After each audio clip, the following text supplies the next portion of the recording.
여호수아 10장, 11장, 12장 이제 요단강 건너서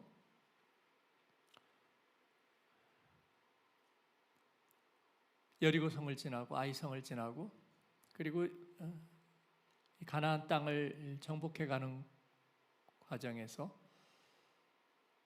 중부로 진입해서 중부를 점령하고 그 다음에 남쪽 점령하고 그 다음에 북쪽 점령하고 이런 하나님의 인도하심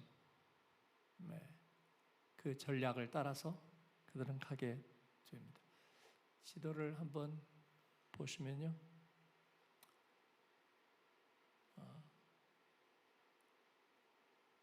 루트가 여기서 잘 안 보이는데 보이시죠? 여기서 보이나요? 제일 앞에 거 이쪽에서 하여튼 이렇게 그냥 보시면 돼요. 저 보라색 화살표가 길갈 요단강 건너고 여리고 있고요. 그리고 기브온이 있죠. 기브온이 생각보다 멀지 않은 가나안 부족이고 아모리족 속에 속하였다. 이 아모리에 속한 5 왕들 여기 다 있죠. 헤브론까지, 에글론, 그리고 림나, 야르뭇, 라깃, 또 브에롯, 예루살렘은 이제 여부수족 속에 화살표가 없어서 그런데 이스라엘은 이제 사해바다에 있고 요단강이 줄기가 있죠. 그래서 여러분이 보시기에 오른편은 이제 트랜스 요르단 그래서 고지대죠. 고지대.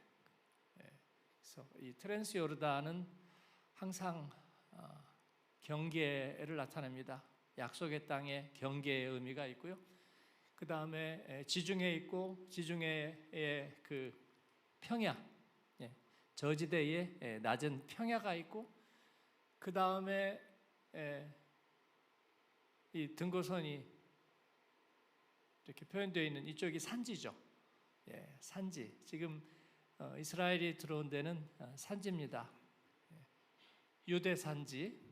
거기에서 이제 전투가 벌어지는 거고요. 해안 저지대와 산지 사이에 있는 데를 쉐펠라라고 그러죠. 중간에 고지대도 아니고 낮은 평야지대도 아닌 중간에 구릉지대 쉐펠라가 있고요. 그 다음에 요단강 그 계곡지대가 있고 그 다음에 트랜스 요르단이 있고 크게 나누면 1, 2, 3, 4, 5으로 그리고 이제 남쪽에 가면 네게브 브엘세바를 중심으로 한 사막지대와 그리고 광야, 여러분이 좋아하시는 광야에 서 있네. 광야 지역 그리고 북쪽으로 이제 헬몬산으로부터 시작해서 그래서 브엘세바에서 단까지 250km가 가나안이 되는 거죠. 250km면 그렇게 큰 지역도 먼 지역도 아니죠. 그러나 그때 당시를 생각한다면 이 가나안의 족속들이 다 모여 있다. 근데 여기에 있는 이 5 왕들이 기브온이 배신했잖아요. 기브온이 사실은 이스라엘을 막는 최전선에 있는데 그들이 먼 나라에서 온 것처럼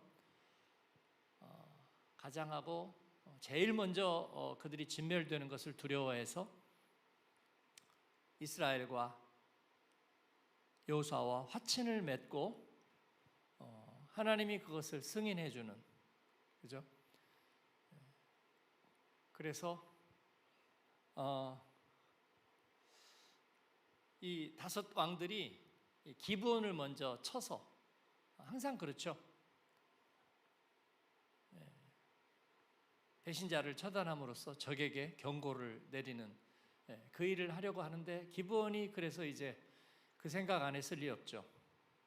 여호수아에게 SOS 치니까 또 하나님이 승인 내립니다. 그래서 여호수아가 가서 기브온을 돕는,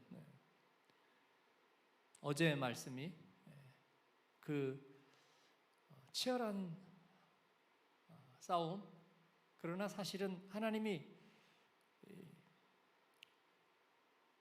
이 여호수아서 신명기 정신에 의해서 이렇게 진행되고 있는 모든 그 역사서의 특징은 하나님이 그들의 손에 붙였다.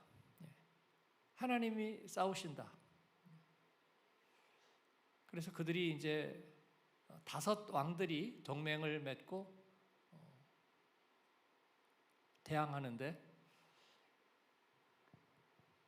우박을 내리시고, 그리고 그들이 패하죠. 태양과 달이 하루를 머무르는, 태양아 달아, 여호수아는 하나님 앞에서 하나님 앞에 목소리를 바라고, 하나님은 사람의 목소리를 듣는 처음과 나중 전무후무한 일을 행하셨다. 그렇게 성경은 얘기하고 있습니다. 그 5 왕이 동맹을 맺어서 이제 대항을 했는데, 그들이 아모리의 왕들이라는 말씀을 어떻게 이해해야 할까? 가나안 7 족속이 있고요. 그런데 가나안은 아모리의 땅으로도 불려집니다. 그래서 이 중부 산지에 있는 그 가나안인들을 총칭으로 아모리 사람이라고 부르기도 한다. 그래서 5 왕들이 아모리의 왕이라고 부른다는 거죠. 기브온도 역시 아모리에 속했다고 얘기하는 것은 그런 일반적인 호칭의 의미가 있다는 말씀을 드립니다. 궁금하신 분이 많지는 않을 거라고 생각하는데요. 이건 접으시고 이제. 그리고 나면 5 왕들이 다시 막게다가 여기 밑에 보이죠? 막게다. 헤브론 옆에, 에글론 옆에 막게다가 있고, 막게다에 있는 굴에 숨었다. 굉장히 많이 내려와서 그들이 패북을 거듭했다는 것을 알 수 있습니다. 그래서 막게다까지 내려와서 5 왕들이 함께 숨었다. 어떤 사람이 여호수아에게 그 사실을 고해주었다. 그러니까 제가 또 사극을 쓸 생각은 전혀 없습니다만은 왜 5 왕이 한꺼번에 숨었을까요? 분산해서 숨지 않고, 죽어도 같이 죽고 살아도 같이 죽는다는 생각을 했을까? 아니면 경황이 없었을까? 저는 그냥 경황이 없었다에 한 표를 하겠습니다. 그들이 혼비백산해서 경황이 없어서 그들이 한꺼번에, 그래도 좀 이상하죠. 그래서 일거양득, 여호수아는 그 돌 어귀에 5 왕이 숨은 막게다의 굴에 큰 돌을 굴려 막고 임봉해서 사람이 지키게 했다. 그리고 거의 멸하였다. 5 왕들을 이제 처리하는 그 내용이 담겨 있습니다. 구약 성경에 나오는 그 전쟁 시는 우리가 그대로 적용할 수 없습니다. 그러기에는 잔인하고, 어쨌든 살육이 그 가운데 있기 때문에 이 말씀은 우리가 그대로 적용하지 않습니다. 우리가 뭐 농사 장면을 그대로 적용하지 않고, 그러나 하나님이 하신 일, 또 그들을 통해서 그들이 겪었던 일, 하게 하셨던 일로 기억합니다. 그러나 영적 의미와 교훈은 오늘 우리에게 유효한 말씀으로 우리가 받고 또 그렇게 적용합니다. 그러나 그 상황과 그들의 대응 방식, 태도는 우리가 그대로 적용하지 않습니다. 이 두 가지를 잘 구별해야 되겠습니다. 하나님이 하신 일에 대한 두려움이 있어야 한다. 그렇지 않다면 우리의 삶에서 뭐가 빠지냐면 삶의 현재와 사실이 빠져버립니다. 그러면 모든 것은 의미만 남고 해석만 남는 그런 허구적인 삶이 동화 같은 드라마 같은 삶이 되는 것입니다. 제가 믿음의 길에서 길을 잃었던 이유가 바로 그런 것이고 많은 사람들이 길을 잃고 구천을 떠돌고 있습니다. 하나님은 살아계신 존재가 아니고 그의 말씀은 살아있는 말씀이 아니고 그게 무슨 말이냐면 하나님이 살아있고 안 살아있고 그게 왜 중요하냐? 말씀이 살아있다 안 살아있다 그게 왜 중요하냐? 그게 나에게 실질적인 지침이 되느냐 아니냐 그런 것입니다. 옛날에 그런 노래가 있었나요? 물로만 가는 자동차? 공기로 가는 자동차였나요? 모르겠어요. 아무 말이나 하면 어때요? 사랑으로 가는 자동차라고 하죠.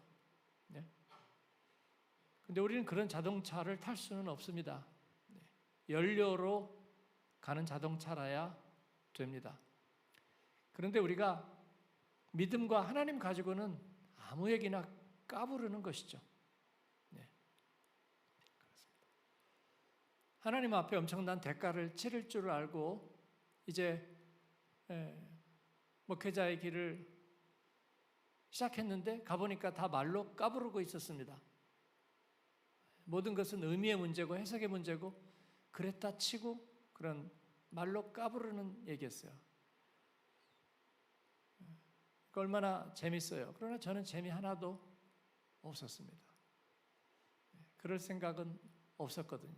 달리 방법이 없어. 그러다 보니까 거기에 물들게 되고 그래서 말로 까부르는 100만 명이 모여도 힘이 하나도 없는 100만 명이 모여도 다 말로 까부르고 있으니까 아무런 힘이 없는 거죠. 100만 명이 모여도 휴지 한 통 못 치우는 거죠. 그럴 수밖에 없어요. 에이, 하면 되지 않느냐? 하면 되죠. 그러나 그렇게 되지 않는다는 것입니다.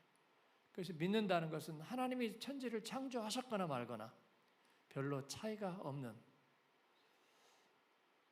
믿음의 실상 속으로는 결코 들어가지 못하고 그렇다고 달아나지도 못하는 어정쩡한 상태. 그래서 하나님이 살아계시다는 확신이 중요하다. 살아계시다는 것은 우리 가족이 살아있는 것과 같은 정도라는 것입니다. 내가 살아있는 그 다음이 어떻게 될까? 그 전에 나는 어디서부터 시작했을까가 아니라 지금 살아있다는 확신으로부터 바라보는 것이 중요하다. 하나님의 말씀이 실제로 나의 길잡이와 그리고 나에게 실질적인 영향을 미치는 그런 양식, 연료가 되는 것이 중요하다. 이를 위해서 확실한 것은 예수 그리스도의 복음이 오늘 내 삶의 반석이 기초가 되고 그리고 나의 힘과 능력이 되는가, 나의 존재 이유가 되는가, 그것이 중요한 것입니다. 하나님은 살아계셔서 우리 가운데 예수 그리스도의 구원을 나타내시고 우리를 그에 따라 살게 하십니다. 앉고 일어섬이 나의 호흡과 생명과 그리고 나의 직업과 그리고 돈과 제가 이 삶의 현실 속에서 하나님은 나의 하나님이 되기를 원하시고 그리고 나는 하나님의 자녀가 되기를 기뻐하시는 줄을 믿습니다. 제가 전에는 항상 보면 필요, 물질 이렇게 얘기하던 걸 제가 그냥 돈이라고 얘기하는 것은 더 사실적이고 더 분명할수록 좋기 때문입니다. 그렇죠? 그래서 뭐 육신의 평안 이 말이 무슨 말인지 저는 모르겠어요. 그러니까 우리는 이제 그런 말 쓰지 않는 거예요. 그렇죠? 장사하는 사람은 그런 말 안 쓰죠. 예? 뭐 상황의 점진적 개선 그런 말 써요? 장사하는 사람들? 학교에서 가르치는 사람은 그런 말 쓸지 모르지만 장사하는 사람은 그런 말 안 쓴다고요. 그렇습니다. 그런데 우리가 믿음 안에서만 정체불명의 이야기를 쓰는 것은 고상해서가 아니라 사실과 직면하지 않기 때문이죠. 그래서 기도는 노동처럼 하는 거죠. 제가 이렇게 좀 각박하게 표현하는 것은 믿음과 신앙과 또 우리가 그리스도 안에 사는 것의 고상함을 아주 천박한 것으로 만들자는 의미에서가 아니라 사실은 우리의 모든 삶은 내가 숨을 한번 쉬는 것으로부터 시작해서 내가 필요한 양분을 공급받는 것으로부터 그리고 질병과 그 수많은 죽음에 밀려오는 그런 힘들을 우리가 밀어내고 살아있는 것은 사실은 엄청난 싸움인데 매 순간순간 엄청난 싸움인데 그것을 우리가 낭만적인 것으로 바꿔내서 우리가 그 싸움에서 이길 방법이 없기 때문입니다. 그렇지 않아요? 그렇습니다. 그런 의미에서 오늘의 말씀이 우리에게 주는 의미는 분명한 것이죠.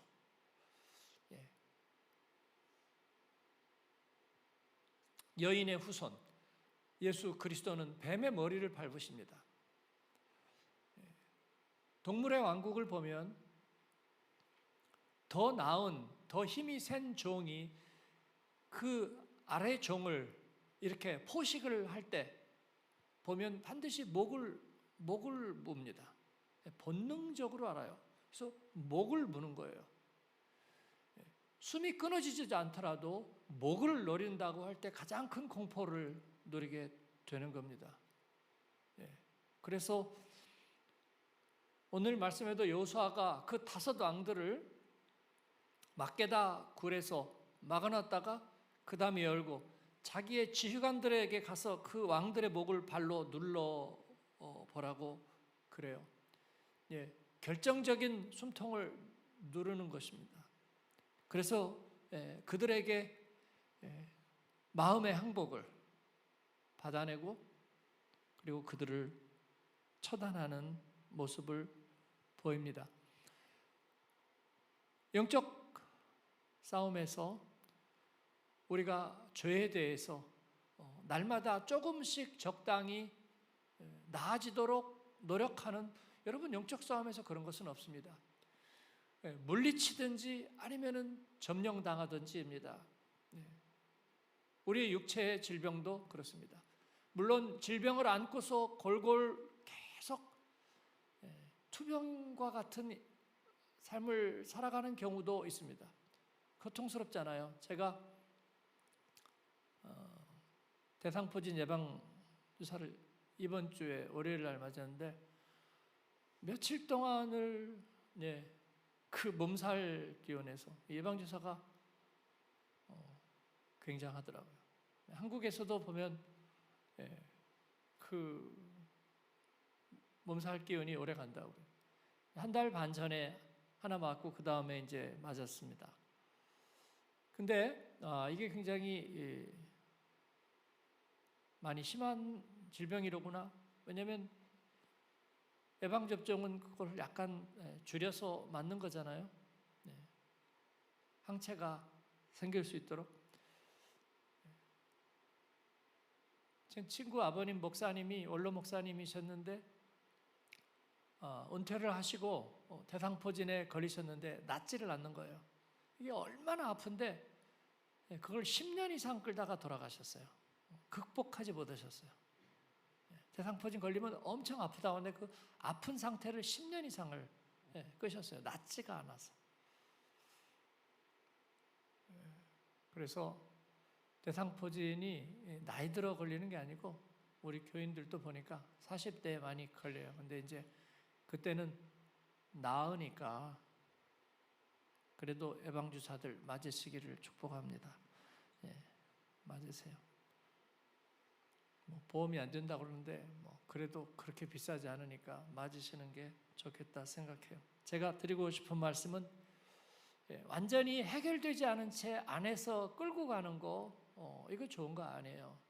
근데 우리가 하나님을 그렇게 대우하는 거, 뭐 믿음의 결단 적용, 뭐 그렇다고 당장 하늘이 무너져 벼락이 때려 그래서 그냥 놔두는 거예요. 질질 놔두는 거예요. 예, incomplete, 미완으로 그냥 놔두는 거예요. 마귀와 그리고 우리의 원수가 원하는 것은 그런 상태입니다. 그런 상태예요. 그런데 여호수아는 우리가 그대로 하지 않아요. 우리가 무슨 뭐 전쟁터에 지금 나가서 누구를 죽여야 되는 그런 직접적인 상황은 아니잖아요. 그래서 이 사실 속에서 오늘 우리가 겪는 사실 앞에서의 메시지는 분명히 가져야 되는 거죠.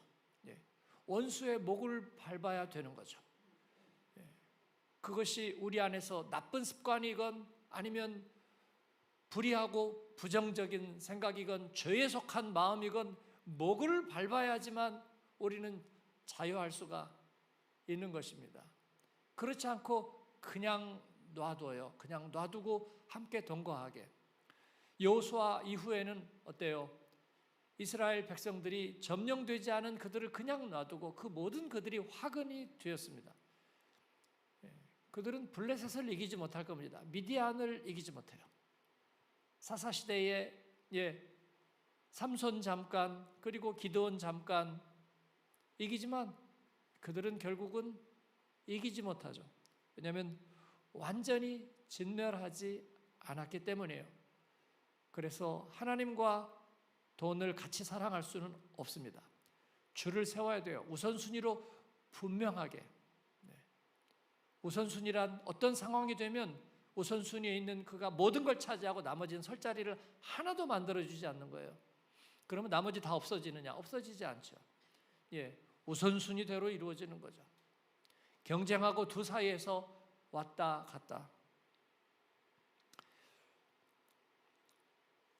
짧지 않은 세월을 보내면서 하나님과 물질 사이에서 우선순위가 안 된 사람은 결국 하나님 떠나는 것을 보았습니다. 그 어정쩡한 동거가 가능한 시절에는 있습니다. 그러나 조금 지나면 그 안에 같이 있지 못해요. 그래서 물질을 하나님보다 더 높이 두었기 때문에 물질이 조금 어려워지면 하나님부터 버리는 것을 보았습니다. 우리는 거기에 아무런 책임을 느끼지 못하고요. 그리고 동정하지도 않습니다. 여러분, 이를 분명히 해야 될 줄 알아요. 물질 사랑하고 세상 사랑하던 사람이 하나님 버린 것에 대해서 우리가 책임을 가지고 우리가 어떻게든지 그걸 복구해야 되겠다. 그건 옳지 않습니다. 불쌍히 여기는 것이고 하나님 앞에 돌아오라고 얘기하는 것이지만 우리가 거기에 대해서 책임을 지지 않아요. 목사님이 잘했더라면 안 그랬을 거예요. 여러분, 물질 사랑하는 마음을 목사님이 어떻게 돌려놓습니까? 그건 돌려놓을 수가 없는 거예요. 세상을 사랑해서 세상을 향해 가버린 데마를 어디 가서 데려와요? 제가 성지순례 때 데살로니가에서 가이드에게 물었어요. 데마가 어디 살아요? 데마가 데살로니가에서 세상으로 갔는데 어디 살아요? 그랬더니 피식 웃었습니다. 그렇습니다. 우리가 데마를 어디 가서 데려오겠습니까? 우리는 하나님의 사람을 세우는 거예요. 하나님의 살았고 운동력 있는 말씀을 따라 하나님의 살아계심을 믿고 그분의 입에서 나오는 말씀으로 청정하며 살아가는 하나님의 사람을 세우는 거예요. 그럼 우리는 이 세상에서 발을 떼고 사느냐? 이 세상에다 발을 딛고 살아요. 그렇습니다. 우리 청년 제자반을 목요일 날 저녁에 하고 보니까 반나와임에서 사는 청년이 있어요. 한동대 출신으로 막스 플랑크 연구소에 와서 박사를 하고 마스크를 끼고 다녀서 보니까 바이러스 연구한대요. 요즘 포스트닥으로 바이러스를 연구하는데 자기는 감기 걸리면 안 되니까 마스크를 이렇게 끼고 다닌다고 그래요. 그래서 무서운 사람이구나 그랬는데, 어릴 때부터 어머니가 새벽 기도하고 지금도 그러시고, 또 어릴 때부터 신앙생활을 해서 과학을 공부하지만 전혀 마음에 동요가 없는 게 너무 감사하다, 그 얘기를 하는데, 제가 이렇게 데려다 주면서 너무나 마음이 좋았습니다. 또 좋은 신앙의 양육을 받는 게 너무나 감사하다. 그런 데 대해서 전혀 이게 그렇습니다. 살아계신 하나님과 하나님의 말씀과 함께 살아가면서 뭐 세상에서 갈등을 일으키느냐? 갈등 일으키지 않는다고요. 그렇다고 무지몽매하게 사느냐? 첨단 분야 공부하고 그렇게 살지만 전혀 이것은 갈등이 있는 것이 아니라는 거예요. 우리는 여전히 비둘기처럼 순결하고 뱀처럼 지혜롭게 이 두 세상을 승리하며 살 수 있는 거예요. 하나님은 여호수아에게 그와 같은 길들을 보여주시고, 여호수아는 말씀에 따라 여호와의 싸움을, 여호와의 전쟁을 수행해 나가는 것입니다. 그리고 적들을 진멸하고 하나님의 승리를 알게 하시고, 그리고 적의 목을 밟는 것입니다. 예수 그리스도는 부활의 첫 열매가 되셨고, 우리가 그 둘째 열매가 될 것입니다. 그 사이에서 놀지 않으신다. 주님은 일하시고 나라와 통치와 권세들을 물리치고, 그리고 뱀의 머리를 밟으시고, 그리고 피로 우리의 생명을 계속해서 사들이고 계신다. 쉰들러가 자기 재산을 팔아, 불의한 재물을 팔아 유대인의 생명을 샀던 것처럼 우리 예수님은 생명을 사고 계신다. 우리도 이 싸움을 계속하고 하나님의 말씀 앞에 서고 하나님의 살아계심 앞에 두려움으로 서고, 제가 말씀드린 것처럼 하나님은 여리고성과 아이성만 무너뜨린 것이 아니라 예루살렘 성을 5번이나 무너뜨리셨고, 그 하나님의 경고를 그냥 의미로 생각하는 그들에게 마지막에는 예루살렘에 사람이 살 수 없을 황폐한 것으로 만들어 버리시는, 그렇습니다. 하나님을 두려워한다는 것은 좋아한다는 의미도 되지만 경외한다는 말이 실제로 두려워한다는 말인 줄로 믿습니다. 하나님은 여러분을 치실 수 있습니다. 여러분을 질병으로 치실 수 있고 물질로 치실 수 있습니다. 이제 십자가 이후에는 모든 것이 의미만 남았다. 화 있을진저. 의미만 남는 말을 하나님은 왜 하십니까? 하나님이 세상을 창조하셨다는 것이 의미일 뿐이라면 어떻게 하나님이 창조의 주인이 되시겠습니까? 우리 앞에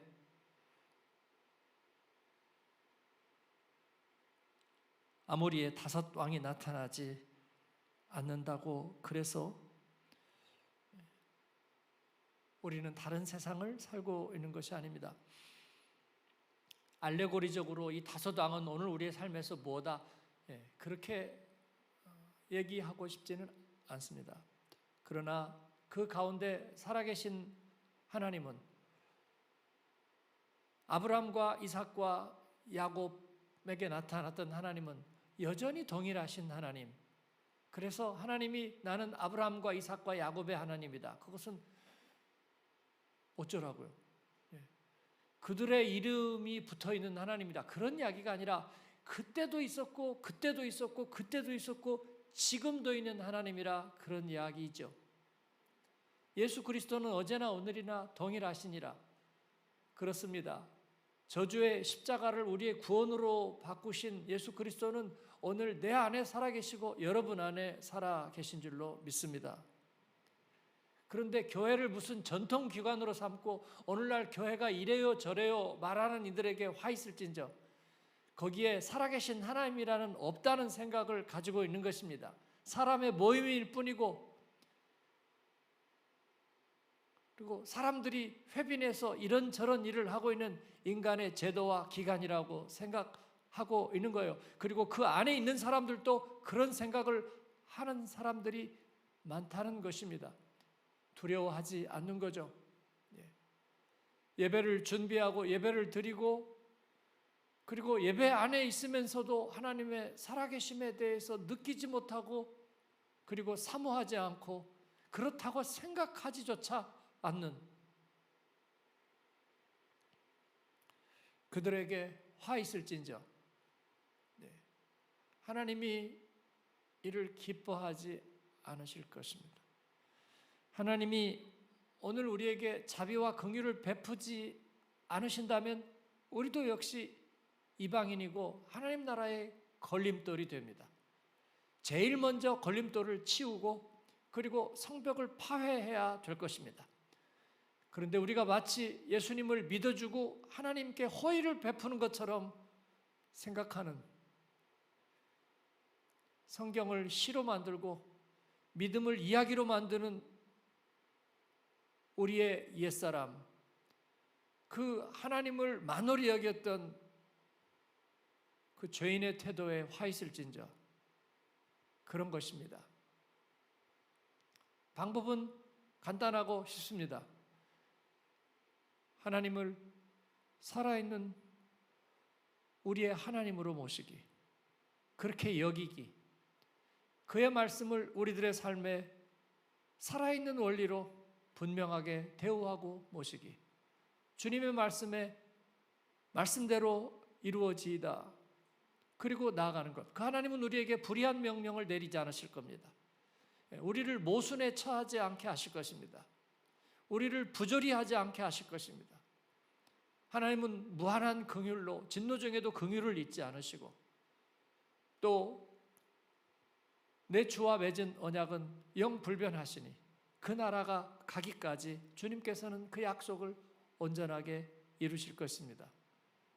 오늘 또 이 하나님을 우리가 주로 고백하고 내 입에서 나간 하나님을 향한 모든 고백과 간구, 우리 하나님이 한 자도 놓치지 않고 경청하신다. 모든 관계의 문제는 무엇입니까? 경청하지 않는다는 데 있습니다. 실제로 여기지 않는다는 데 있습니다. 부모가 자식의 얘기를 실제로 여기지 않습니다. 남편이 아내의 이야기를 실제로 여기지 않고 그냥 늘 하는 얘기로 듣습니다. 1절만 하셔. 세상의 얘기를 모두 다 그렇게 허투루 듣습니다. 지도자들이 세상의 이야기들을 진짜로 듣지 않습니다. 그러나 하나님께서는 진짜로 들으십니다. 하나님께는 진짜로 들으세요. 여러분이 눈물로 기도했던 시간들이 있습니다. 그리고 나서 눈물이 마르기도 전에 잊어버립니다. 뭐라고 기도했는지를. 제가 보니까 그렇습니다. 저 사람 뜨겁게 기도하고 새벽 기도 자리에서 눈물이 흘렀던 자국이 있는데 어느 날 싸늘한 얼굴을 하고 있고 예배에서 멀어져 있습니다. 왜냐하면 자기가 한 얘기를 잊었기 때문이고, 그리고 자기 입에서 나갔는데 하나님이 들으셨을 거라고 생각하지 않는 것입니다. 아마 그때도 생각하지 않았는지 모르지만 어느 순간인가 그렇지 않다고 생각하는 거예요. 그런데 여러분 생각해 보십시오. 하나님이 살아계신 존재라면 기억할 겁니다. 부모는 자식이 했던 말을 기억합니다. 그리고 학생들은 선생님이 했던 얘기를 기억합니다. 축복과 저주를 기억하는 거예요. 이 쓸모없는 놈 그거 일생 동안 기억하고, 그리고 죄같이만 좀 해 그 얘기 일생 동안 기억합니다. 선생님은 그보다 훨씬 더 많은 걸 기억하게 되어 있습니다. 하나님은 기억하시는 하나님이시죠. 하나님은 기억하시는, 여러분의 기도 하나 땅에 떨어지지 않고 주님의 귀에 들려서 기억하시고, 그리고 주님 귀에 들린 대로 행하리라고 그렇게 말씀하십니다. 여러분, 사랑과 긍휼의 하나님 아니면 우리는 죽은 목숨. 하나님이 우리와 등을 돌리시면 우리는 행복할 수 없고 성공할 수 없습니다. 그 하나님, 그 살아계심 앞에 우리는 옷깃을 여미고 바로 서야 하겠습니다. 그 성령님께 우리는 말씀을 고해드리고 그리고 귀 기울이고 그 말씀대로 서야 하겠습니다. 그 두려움 있는 사람들, 그 사람들이 깨어있고 살아있는 사람들입니다.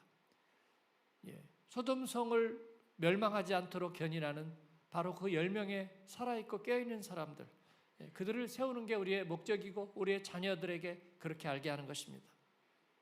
제가 요즘 하는 캠페인이 뭔지 아세요? 제자반에서 주일날 비행기 타지 않기. 작년에 우리 교회 학교가 이렇게 이제 전도가 되고 성장했거든요. 여러분, 오늘날 같은 그런 미디어 SNS 상황에서 어린이 청소년들이 교회 와서 말씀 암송하고 예배드리고 그리고 안 빠지고 예배 나오는 건 물론 부모가 가자고 해서 데리고 오는 것도 있지만 쉬운 일은 아니에요. 하나님의 큰 은혜인 줄로 믿습니다. 차 있으니까 가자 그러니까 따라오는 줄로 여기는 부모에게 화 있을진저 그런 일은 일어나지 않습니다. 하나님의 큰 은혜인 줄로 알아요. 그래서 데리고 와서 예배를 드리는데 그 성장해서 우리 교회 학교가 그래서 400에서 450명도 한번 쳤고요. 제가 얘기해 보니까 400명 이상 출석했던 때가 5번, 6번 이전 목사님 5번 있었대요. 그리고 350명에서 400명 사이까지 성장한 거예요. 연말에 이번에 한국을 많이 가고 한국 많이 갔다 왔죠. 경기가 좋았나요? 휴가도 안 간 사람 없이 가고 많이들 그랬어요. 근데 한국 가는 거 뭐 어때요? 가는 거죠.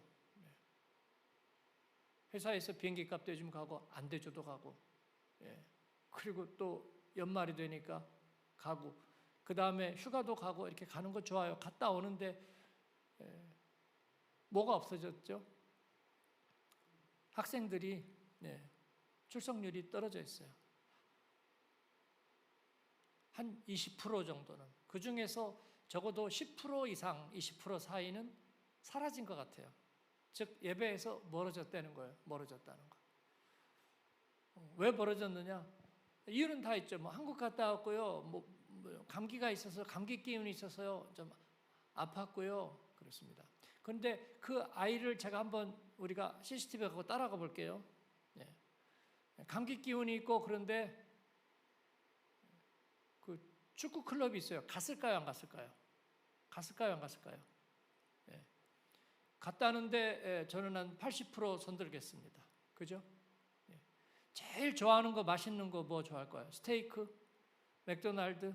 그거 먹으러 가자. 그럼 갔을까요? 안 갔을까요? 갔을 거라는데 저는 100% 동의하겠습니다. 교회는요? 감기 기운이 있고 그러니까 안 간다예요. 근데 왜 그런 결정을 내리게 됐을까요? 한국 갈 때 금요일 날 비행기 타는 거예요. 방학했으니까 금요일 날 비행기 타는 거예요. 아니면 토요일 날 비행기 타는. 금요일 날 비행기 타면 토요일 날 도착이죠. 토요일 날 도착하면 주일 날 예배 갈까요? 안 갈까요? 어떤 시기, 어떤 경우에도 예배를 드리는 사람이라면 갈 겁니다. 그런데 금요일 날 안 타고 토요일 날 타는 사람은 주일 날 도착해요. 주일 날. 오전이나 정오경에 도착해요. 예배 갈까요? 안 갈까요? 어떤 경우에도 예배 드리려는 사람도 주일날 비행기 타고 도착하면 예배 안 드린다예요. 저도 심란할 것 같아요. 그래서 짐 찾아가지고 이렇게 해가지고 어딘가에 가면 뭐 1시, 2시 되는데 어디 가서 예배를 드려야 되지? 야, 오늘은 공쳤다. 우리 교회 인터넷 어떻게 되나 한번 보기나 하자. 근데 그건 예배가 아니잖아요. 그냥 예배 실황에 대해서 궁금해하는 거지. 그리고 예배 안 드리잖아요. 그 외에 대부분의 사람들은 주일날 비행기 타면 예배 안 드려요. 뭐 한 번 안 드리는데 어떡하겠냐고 비행기 타는데 오케이, 좋아요. 그리고 돌아올 때는 언제 돌아와요? 주일날 비행기 타고 돌아오는 거예요. 왜냐하면 월요일날 아이들이 학교 가니까 마지막 날까지 한국에서 최선을 다하다가 주일날 비행기 타는 거예요. 목사님 너무 각박하게 그러지 마세요. 비행기가 없었어요. 그날이 싸요. 뭐 이런저런 이유 다 있는데 어쨌든 주일날 비행기 타요. 그렇게 해가지고 3주를 다녀오면요. 3주인데 사실은 한 주 예배 못 드리고 마지막 주일 예배 못 드려요. 그러면 그 중간에 몇 주 남아요? 예배가 2번이나 3번 남아요. 2번이나. 그 중에 예배 다 잘 드릴까요? 다니던 교회, 고향교회 부모님하고 가서 한 주는 드릴지 몰라요. 그런데 그것조차도 뭐 부모님이 교회를 안 다시거나 뭐 어떻게 하거나 내가 지금 확실하게 다니던 나를 기다리는 사람들이 있는 교회가 없는 사람들은 그것도 안 드릴 가능성이 아주 매우 높아요. 그러면 그 자녀들은 어떻게 했냐면요. 4주 동안 예배 못 드리는 거예요. 그리고 다시 돌아왔어요. 그것도 주일날 비행기 타고 돌아와서 월요일부터 갔어요. 그 다음 주일 교회 가고 싶은 마음이 들까요? 안 들까요? 예, 안 든다에 저는 100% 하겠어요. 그렇게 해서 아이들이 떨어지는 거예요. 그런데 그러니까 갔다 와서 이제 그 연말 연초 이때를 지나고 보니까 교회 학교가 300명 이하로 떨어져 있어요. 300명 이하로. 100명 정도 떨어져 있는데 조금씩 회복이 된다고 하는데 아주 안 됩니다. 제가 안 봐도 뻔해요. 옛날에 비해서 교회에서 종치면 모든 아이들이 모일 때하고는 정말 세상이 달라지기도 했고, 그리고 그런 과정을 통해서 아이들이 예배에서 마음이 멀어지는 거예요. 이건 100% 부모에게 책임이 있어요. 그런데 그 부모가 자신도 늘 믿음이 없는 사람이라고 얘기하는 경우는 어떻게 할 방법이 없습니다. 예, 영적인 부모들이 그러지 않도록 잘 권유를 해주고 해야 되죠. 근데 양육받은 성도들이 그렇게 하는 것은요, 그들에게 책임이 있어요. 책임이. 자녀들이 믿음에서 멀어지고 예배에서 멀어지면 그들에게 책임이 있는 거예요. 그래요? 그러지 않아요? 네. 그래서 우리가 캠페인을 벌이는 거예요. 비행기가 싸든 비싸든 주일날 비행기 타지 않기. 예수님은 안식일에 병자를 고쳤지 않느냐 그랬어요. 병자를 고치려면 비행기 주일날 타시고, 영혼을 구원하려면 타세요. 주일날도 영혼 구원하고 비행기 타면서 할 수 있죠. 이제 그렇지 않다면 주일날 비행기 타지 않기. 그리고 주말 앞두고 비행기 타지 않기. 월요일날 가면 되잖아요. 금요일날 토요일날 하루 일찍 가서 가자마자 미장원 갔다 어디 갔다 그 다음날 여의도 신세계도 가야 되고 마음이 급해지니까 금요일날 가고 토요일날 가고 하루라도 더 그러면서 주일 한 번 빠지면 그만큼 마음에서 멀어지고, 그 자녀들이 무슨 생각할까요? 교회 가면 예수님 하나님 하지만 사실 그거 없는 거야.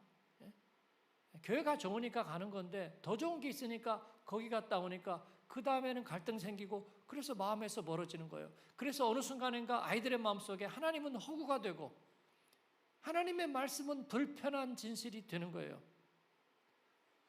그렇습니다. 교회는 엄마 아빠들의 비즈니스가 되는 거고요. 나는 아니야. 그렇습니다. 그래가지고는 싸움은 일어나지도 않는 거예요. 싸움은 일어나지도 않고 목을 밟은 원수가 있지도 않는 거예요. 그리고 순종하고 따라야 될 말씀이, 제가 그 알래스카 썰매견에 대해서 얘기했는데 많은 분들이 뭐 하이라이트 영상도 보고 그렇게 하셨더라고요. 발이 피로 물들면서 절뚝거리면서도 끝까지 얼음을 발톱으로 갉아대면서 그렇게 달리는 물리적인 순종이란 그의 인생에서 일어나지 않는 거예요. 일어나지 않는 거예요. 허상과 허구와 같은 것들만이 잠깐 스쳤다가 지나가 버리는 거죠. 우리는 그 싸움을 벌이고 있는 것입니다. 하나님 있는 인류를 맞이할 것인가? 아니면 그러지 않을 것인가?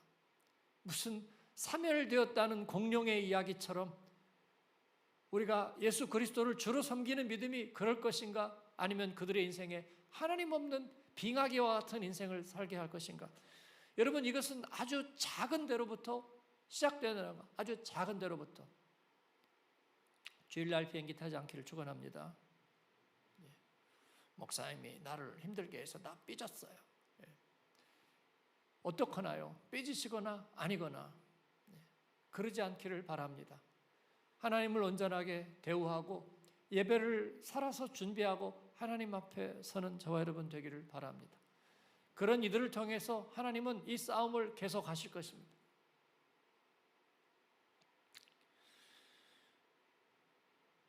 믿음을 의미로만 생각할 때 융통성 없다는 얘기가 제일 듣기 싫었습니다. 교회 다니면서 관대한 사람 소리를 듣고 싶었는데 사실은 그 얘기는 하나님을 인질로 잡혀놓고 내가 세상에서 혼자 관대한 척 하는 것입니다. 그러다가 내 삶에 환난이 요만한 거라도 오면 하나도 이기지 못해요.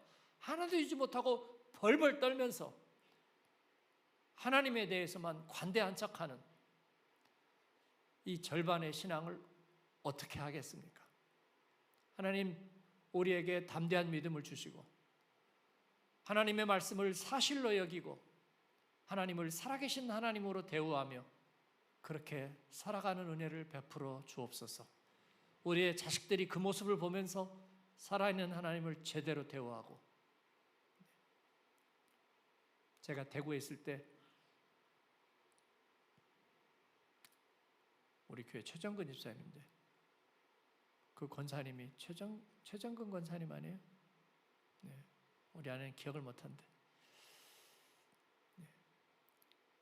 그분이 일찍 과부가 돼가지고 시어머니가 여자가 일찍 혼자 되면 팔자가 거세다 담배를 배워라 그래가지고 장죽에다가 담배를 배워서 그리고 절을 열심히 찾고 아주 열심히 있는 그 불교 신자였는데 그 아들이 효자기도 하고 영문과를 나와서 영문과가 아니라 사대를 나와서 영어 선생님이 됐죠. 정화여고 영어 선생님이었고요. 그 며느리도 뭐 괜찮은. 두 사람이 이제 거기가 미션 스쿨이고 해가지고 교회를 다녔어요. 근데 어머니는 장죽에 담배 피우고 절을 다니고 같이 모시고 사는 효자죠, 효자. 그래서 어머니를 이제 전도하려고 해가지고 막 하니까 아들이 교회를 가자고 이제 그러니까 교회를 갔어요. 간 바로 그 다음 날 이분이 교회 갔다 와서 장죽 담배 때 딱 끊고 그 다음 날부터 새벽 기도를 가기 시작한 거예요. 그리고 3년 동안 성경 한 번 읽었고 그 권사님이 그때 이제 뭐 저신자죠. 이게 퉁퉁하신 분인데 3년 만에 성경 읽고 새벽 기도 안 빠지고 하고 이제 그러면서 교회 분위기가 그렇게 아주 은혜스러운 분위기도 아니었는데 이분이 사모함이 있으니까 말씀에 대한 사모함이 있고요. 그러니까 절을 다니던 거하고는 이게 비교가 되지가 않아요. 그래서 은혜 받고 그리고 나서 정신을 차리고 보니까 이 아들이 신앙이 나이롱이라. 그래서 어느 날 아들 며느리를 딱 불러 거예요. 권사님이. 그리고 무릎을 딱 꿇게 하고 눈물이 쏙 빠지게.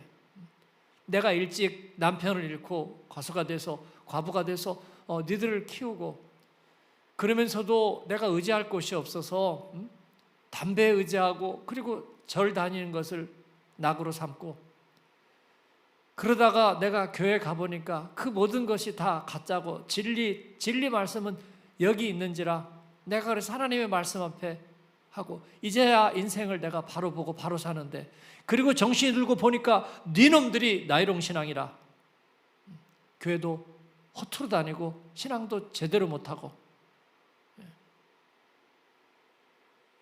눈물이 쏙 빠지게 뭐라 하고 신앙생활 바로 하고 교회 바로 다녀라. 교회의 필요가 뭔지 네가 무엇을 위해서 일해야 되는지 알고 사람 노릇하고 신자로서 바로 살아라고 그렇게 얘기를 한 거예요. 저는 이미 그 권사님은 소천하셨지만 말씀을 사모하고 늘 순전했던 모습을 제가 오랫동안 기억합니다. 그런 살아있는 믿음의 사람들이 주의 교회 안에 언제나 있었기 때문에 우리 한국교회가 세상 속에서 복음을 전하는 교회로 우리가 쓰임받을 수 있고 오늘도 그런 줄로 믿습니다. 그 살아있는 믿음 안에 깨어있는 여러분을 축복합니다. 그런 삶을 위해서 우리가 서로 권면하고 서로 하나님을 밀어내고 아량 있는 척하지 아니하고 우리가 더 살아있는 모델과 모범을 보여서 더 많은 사람들이 각성하고 영적으로 깨어나고 우리 자녀들이 믿음에서 멀어지지 않는, 여호수아가 살아있는 동안에는 그 자녀들이 꼼짝 못하고 하나님 앞에 바로 섰습니다.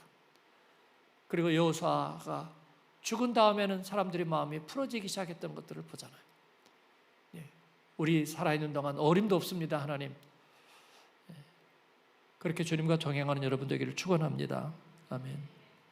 오늘 말씀 붙들고 같이 한번 기도하시고 그리고 응답 찬양하고 또 기도하겠습니다. 하나님, 우리의 대적들을 완전히 물리치기를 원합니다. 불신앙과 불신앙의 습관들, 목을 밟을 수 있게 하나님 도와주시고, 우리 주님께서 다 진멸하라 그리고 다 점령하라 그랬는데 적들을 놔두고 그들이 후환이 돼서 그들이 나중에 결국은 약속의 사람들을 무너뜨리는 계기가 되었습니다. 하나님, 우리가 그렇지 않도록 도와주옵소서. 나는 비록 약하고 약한 타령하지 않게 도와주시고, 하나님, 강하고 능력 있는 하나님의 말씀을 의지하게 도우시옵소서. 세상과 하나님 사이에서 하나님 갈등하지 않도록 도와주시고, 하나님의 그 주권 앞에서 살아가는 하나님 내 믿음 되게 하시고, 주님 앞에 설 때까지 이제는 헤매일 시간이 없습니다. 갈등할 시간이 없습니다. 열매 맺고 주님을 영화롭게 하고 온전한 예배자로 살면서 하나님을 기쁘시게 하는 나와 내 집이 되게 하여 주옵소서. 내가 그러기를 원하나이다. 아멘. 주여 부르고 기도하겠습니다. 주여. 하나님 아버지 감사합니다. 오늘 또